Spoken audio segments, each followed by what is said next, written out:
What's up, y'all? This is Curtis from the Loudmouth Agency. I'm on here today to ask the question, do you know where you're going? Do you really know where you're going?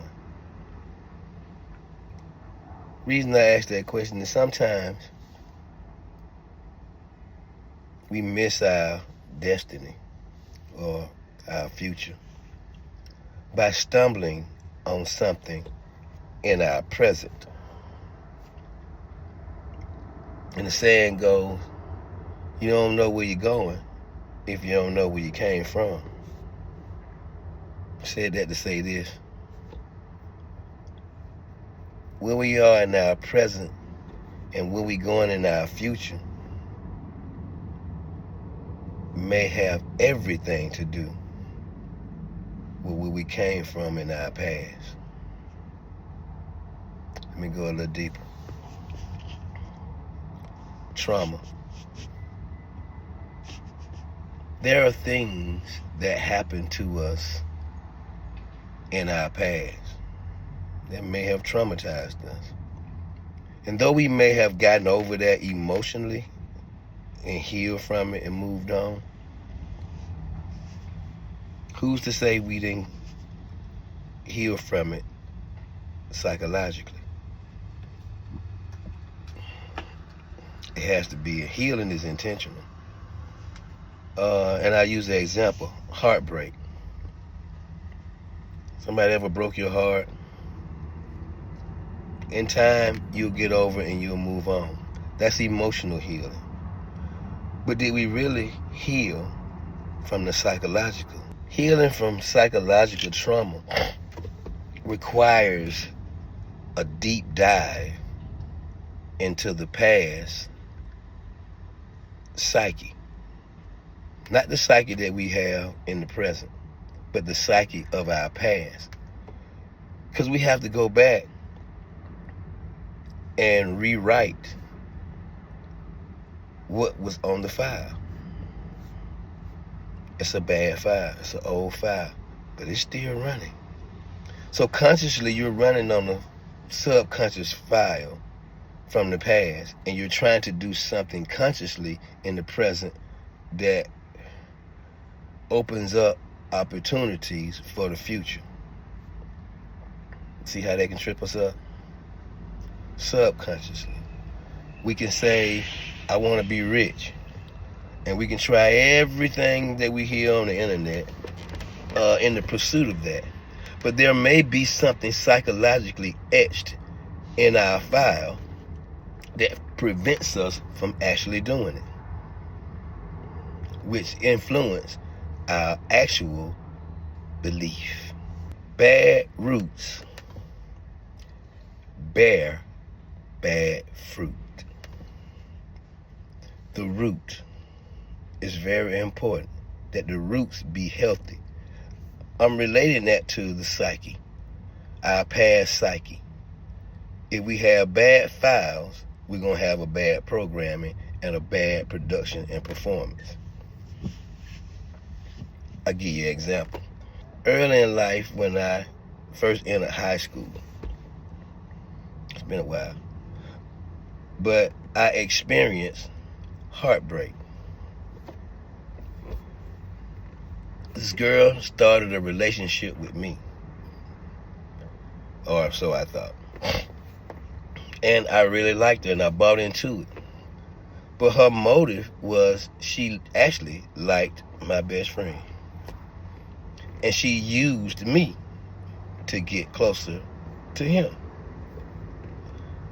And when I found this out, it broke my heart. Of course,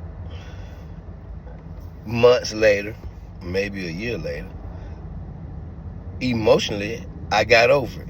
Emotionally, I moved on. Found me another girlfriend. But I didn't realize that I didn't heal from it psychologically.